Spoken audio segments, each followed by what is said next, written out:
Agora a gente vai falar aqui, galera, a gente vai falar das possíveis saídas, né? O Flamengo pode sofrer algumas baixas, né? De jogadores aí nessa janela. Lembrando que o vento que venta aqui, venta lá, né? Então, a janela ela é importante. A gente sabe que o Flamengo adota o modo europeu, né?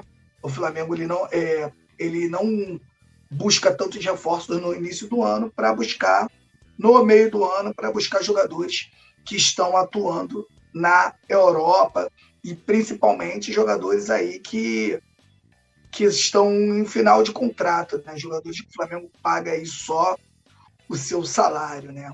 Eu vou falar um negócio para vocês, cara. Esse Flamengo, isso aí é meu, isso aí é uma coisa minha. Ano que vem tem eleição, né, para presidente, último ano do Rodolfo Landim. E é claro, né, que essa chapa vai indicar alguém e vai querer continuar.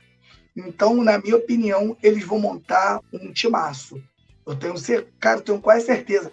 O Flamengo não vai fazer conta para contratar, não, tá? O Flamengo deve trazer de mais 3 a 4 jogadores aí a nível de seleção e realmente para ajudar o Flamengo. Isso aí é um entendimento meu, porque na cabeça dos dirigentes, né, quando chegar a eleição, o Flamengo tem que estar vivendo um ótimo momento. O Flamengo não pode estar vivendo um mau momento. A gente sabe que o mau momento do Flamengo atrapalha as pretensões, né, de eleição. Então, com certeza, Rodolfo Landim e companhia aí vai montar um timaço para o ano que vem. Pode esperar, né? Com a atuação mais incisiva na atual janela de transferência, o Flamengo já anunciou 3 reforços para a sequência da temporada. Luiz Araújo, Augustinho Rossi e Alan. Além de ter outros alvos definidos como Claudinho e Endel, ambos do Zenit, o mais querido se prepara para perder alguns atletas. Segundo informações divulgadas inicialmente pelo GE, Matheus França está sendo observado de perto pelo mercado europeu, assim como o Vitor Hugo. Além disso, o Pedro e a Arrascaeta são sondados na Arábia Saudita. No entanto, peças pouco utilizadas no Flamengo podem ter um novo rumo, né? A gente está falando aí, né, do próprio Rodrigo Caio, a gente está falando ali também do Pablo. Inclusive, né, é bom a gente falar sobre isso, que daqui a pouco eu vou até tocar no assunto do Rodrigo Caio, quero que a galera também comente aqui. Vai lembrar que o Flamengo recebeu proposta inicialmente do Crystal Palace por Matheus França, a oferta aproximadamente de 15 milhões de euros, além de 5 milhões de euros por variáveis.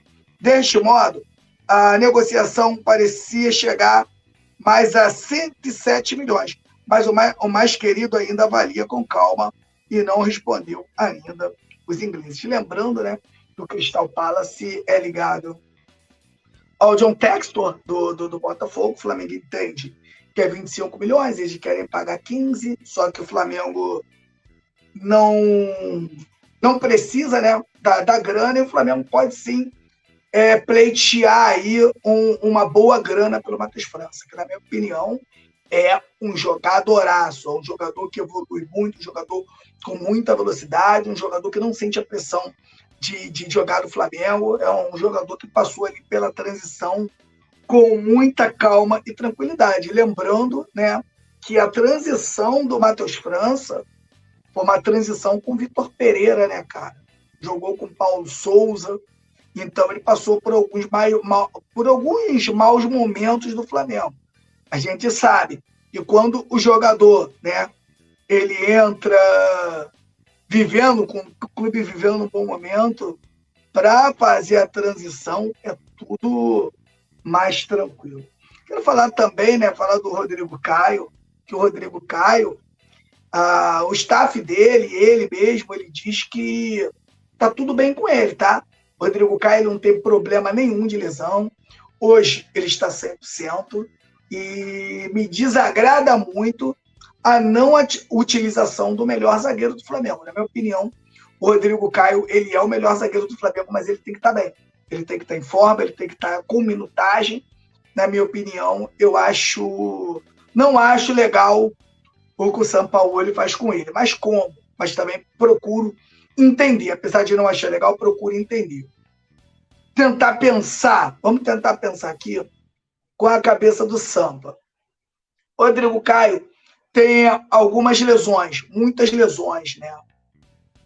Creio eu que a diretoria já chegou pro Sampaoli e falou: olha só, cara, a gente não pretende renovar com o Rodrigo Caio e tal. Então, acho que por isso, né, o Sampaoli acaba usando um pouco, não usando, né, o Rodrigo Caio. Eu, sinceramente, teria aí, eu estaria utilizando o Rodrigo Caio, nem que eu utilizasse menos, mas estaria colocando o Rodrigo Caio em alguns jogos, como também estaria utilizando o Igor Jesus, que é uma grande promessa da base, e entrou bem em alguns jogos, né, que foi utilizado. Agora, né, você imagina aí, a galera que tá aí, o Mário Malagoli, o Yuri, o Ricardo, o Alan. Imagina só, se desde o Campeonato Carioca esse menino Igor Jesus tivesse sendo utilizado, né? O Flamengo poderia estar dando para ele minutagem, né? 15 minutos, 20. Pega um jogo mais tranquilo, entra de titular, já joga um tempo inteiro e tal. Você dá minutagem ao jogador, para que quando você precise desse jogador, você tenha um jogador pronto. Você tem um jogador ali pronto para atuar. Então, sinceramente, por mais que eu discorde de algumas coisas do Sampaoli, eu também discordo dessa forma dele de trabalhar. Então, agora ele vai pedindo mais reforços, aí a gente sabe que ele está sufocando a diretoria do Flamengo com reforços, mas a diretoria também bem feito, porque a diretoria sabia o técnico que estava contratando. Então, espero, cara, que o Sampaoli consiga vencer pelo menos um título aí, a Taça Libertadores, a Copa, ou a Copa do Brasil, ou até os dois, para dar um respiro também, né? Dar um respiro financeiro ao time do Flamengo. Não adianta a gente, se você arrecada muito, mas também gasta muito, acaba não adiantando. Mas vejo aí o Flamengo aí montando um grande time e acho sim que o próprio Pablo, o Rodrigo Caio e o Igor Jesus, eu acho que poderiam sim ser mais utilizados pelo técnico Sampaoli, beleza? Alô, nação do Mengão! Esse é o Coluna do Fla. Seja bem-vindo! Se inscreva no canal, não esqueça de deixar o seu like, pega o link, compartilha pra geral, comente bastante, queremos te ouvir. Aqui você tem a melhor transmissão dos jogos do Flamengo na internet. O Coluna é brabo e tem o Podfla, o podcast da nação. É muita resenha e um show de cobertura do maior do mundo, do jeitinho que a nação merece. Esse é o Coluna. Saudações rubro-negras!